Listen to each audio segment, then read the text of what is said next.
Sur ces épisodes, nous avons déjà évoqué plusieurs séphirotes, plusieurs crânes de cristal anciens. Je vais vous montrer avec vous le bâton de chaman.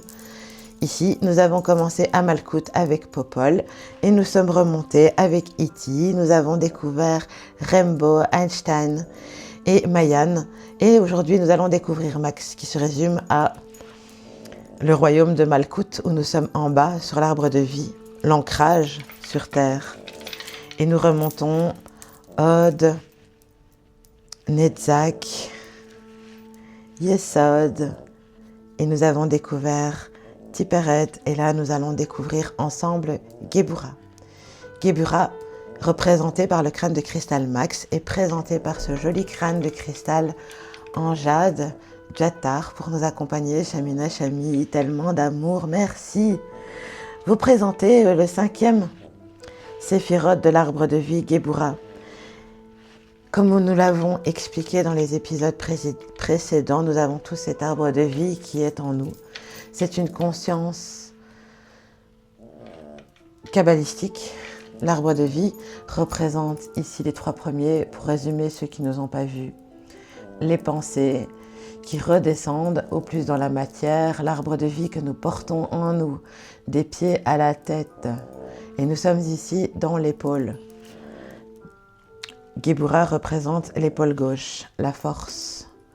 Ce crâne de cristal aussi est plein de force et vous verrez pourquoi. Il y a ces liaisons au fur et à mesure d'explication de quel est l'arbre Geburah. La conscience Geburah, c'est la conscience qui vient de Mars. Elle est issue de la planète Mars. Elle est sur un plan de structure, de force, constructeur. Donc comme je viens de dire, l'épaule gauche qui soutient, avec rigueur et maîtrise et même sévérité.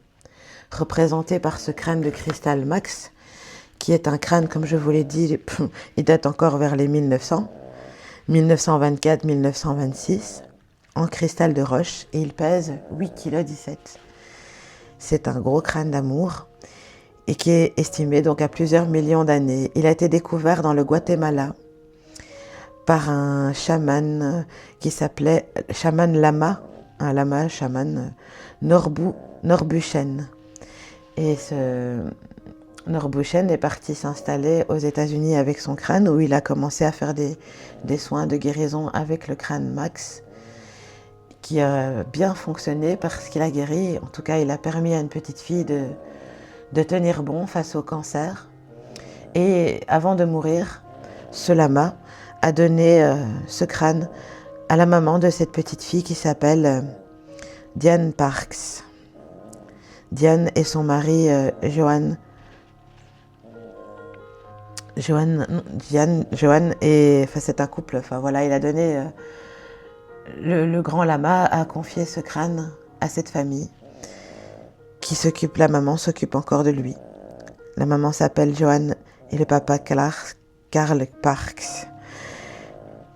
Voilà l'histoire de ce petit crâne guérisseur qui a un message de paix, en anglais peace, pour les erreurs qui tuent terre-mère, effort requis pour la renaissance, amour de l'humanité, courage pour rectifier les erreurs. Ensemble, nous allons recréer un monde meilleur. C'est un message très aligné à Geburah, qui apporte la force de construire, de porter sur ses épaules un beau karma, dans la maîtrise de ses émotions, dans la maîtrise de soi, et d'avancer dans ce chemin de vie, de Keter à Malkuth, cette conscience Geburah, reliée à Mars solaire, pour vraiment avancer et ascensionner.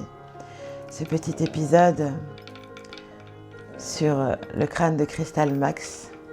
Et dans le prochain épisode, nous allons découvrir le crâne Synergie. Si cette petite vidéo, Synergie représentera Chesed. Si cette petite vidéo vous a plu, n'hésitez pas à mettre un commentaire, un petit like et plein d'amour et de grâce. Prenez soin de vous, prenez soin de nous. C'est un collectif. Nous sommes un arbre de vie en nous qui expérimentons dans la matière, dans Malkuth, pour atteindre la couronne d'ici ce chemin d'ascension à vivre avec les crânes de cristal en conscience, en esprit et en forme d'amour et de lumière. Plein d'amour et gratitude. Prenez soin de nous. C'était Chamina Chami. Tellement d'amour. Merci, merci.